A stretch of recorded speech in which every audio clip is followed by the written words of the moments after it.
Good morning, good afternoon, good evening, kahit sa ang sulok ng mundo. Hello mga ka-OFW, kumusta po kayo lahat dyan?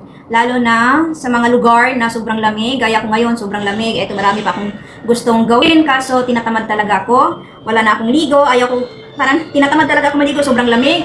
Ngayon, for this video, gusto ko lang i-share sa inyo, bilang OFW, pagpunta ko dito sa Taiwan, last October 2019. So last October 2019, pagpunta ko dito sa Taiwan, meron akong konting natirang pera.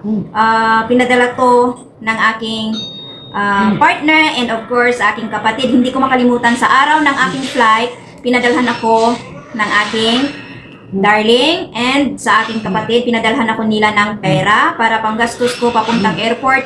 Tapos mga kailangan ko pang bibilhin para dito papunta sa Taiwan. Siyempre, kailangan din natin ng baon. So, ang pera na yon hindi ko siya naubos at nadala ko dito sa Taiwan. Ngayon, nakita ko, kasi doon ako sa kwarto, naghalungkat ako sa aking mga gamit. So, nakita ko ang pera. Meron, natawa lang ako kasi yung mga coins ba sa Pinas, hindi ko na alam kung ano to. Yung maliit na coins may butas. Meron pala ito before. So, how many years na ako dito sa Taiwan? I think 2019, 19, 20, 21, 22, 23, 24, 25, 26. So, 7 years na ako dito sa Taiwan. Hindi pa naka-uwi sa Pinas kasi walang pera. So, ngayon, tulungan niyo ako magbilang. Para bang marami. Kunti lang naman. So, sa totoo lang, ang perang ito ay galing sa aking kapatid na ang next sa akin, pangatlong kapatid na lalaki na nandun siya ngayon sa Cayman Island. So, ito yung pera galing sa kanya at syempre utang-utang pa to, di ba? Galing sa kanya. Pero hindi ko nakalimutan na may utang ako.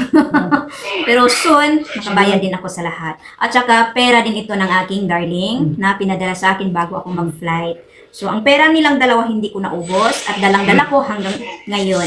So, ngayon, bibilangin ko kung magkano ang natira sa akin papuntang Taiwan at hanggang ngayon, dala-dala ko pa 7 years na.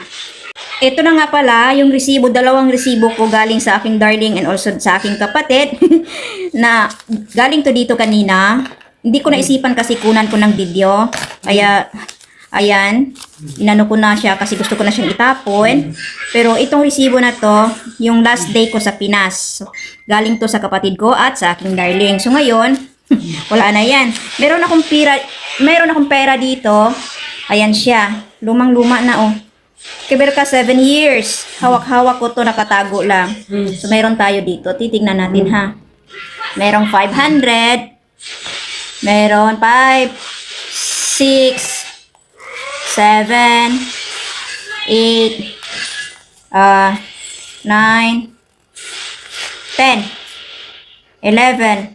So, meron akong 1,160 na pera. Ayan, 1,160 na papel. Dito sa coins naman, ipakita ko sa inyo. Ayan. Ipakita ko sa inyo. Ang problema ko to is hindi ko magano kita. So, ito, lumang 10 peso. Lumang 10 peso. Tapos, ito, magkano din to? 10 peso. So, 20. Tapos, hanap pa tayo another 10 peso. 5 peso, 5 peso na lang to eh. Wala nang 10 peso. Magkapareho pala yung 5 peso at saka 10 peso before ano. Ewan ko ngayon sa Pilipinas kung nagbago na ba ang pera. So, ito na. Lumang 10 peso. Tapos may bago. Hindi ko na makita kung anong 19. Ito, yung lumang 10 peso, 2001. At ito, hindi ko makita. Sobra-sobra na yung mata ko. Wala na. Alanganin na mata ko. So, bahala na dyan. 10, 20, 30, 40, 40, 50, 50, 50. May lumang 5 peso din oh, 50. Ito makita ko siya 2013 50. 50, 60. So, meron na ako dito 1,160 plus 60. Kano na ba yun? Wala na, bugo na. 60, 70, 80, 90, 100. So, 1,200. 10, 20, 1,220. Ito siya, tig piso-piso. Piso, 1, 2, 3, 4. Ito ano to? 25 sen. Meron pala nito sa Pilipinas, 25 sen. Pinas ba to? Hindi ko na maklaro kasi ang mga sulat-sulat labo na mata ko. 1, 2, 3, 4. 4 peso. Ito, 4 peso. Ito, 25 din. 25. 25. Luma na siya, no? 25. 4. O, 5 peso. Ito, 25. Ito siya. Magkano? Oh, 5 sen nga. 5 cents pala to. So, ito yung natira kong pera. Ito yung natira kong pera before, galing sa Pinas.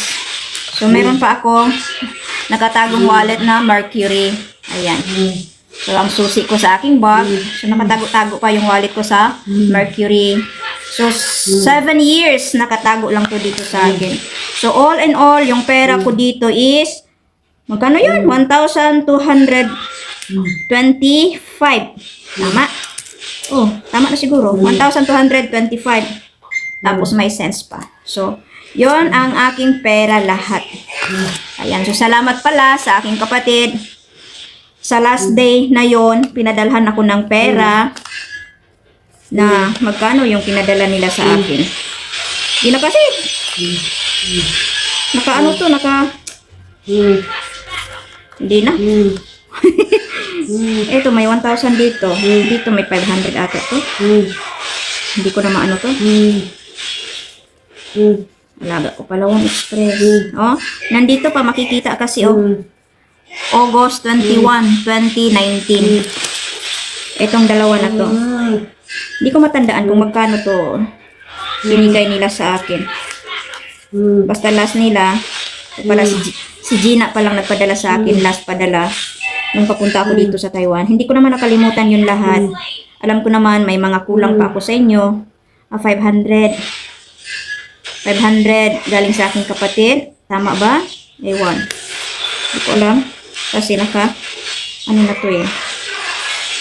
Express. Ito din. Ito. 1,000 galing pala sa aking kapatid. 1,000 galing sa aking kapatid. Tapos ito. Ito na.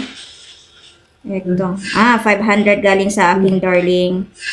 Ayan, 500 galing sa aking darling. So, 1,000 galing sa aking kapatid.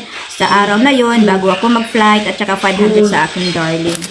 So, maraming salamat sa inyo. Hanggang ngayon, dala-dala ko pa ang pera na pinadala nyo sa akin. So, this is a big blessing. Kahit pa man, 7 years, hindi pa ako nakauwi kasi meron pa akong pinapaaral sa ngayon. Soon, ang lahat ng to ay maibabalik ko rin sa'yo. So, maraming salamat po. Yan lang ang aking pera reveals. Ayan, pera reveals. Galing sa Pinas papunta dito sa Taiwan. Thank you for watching.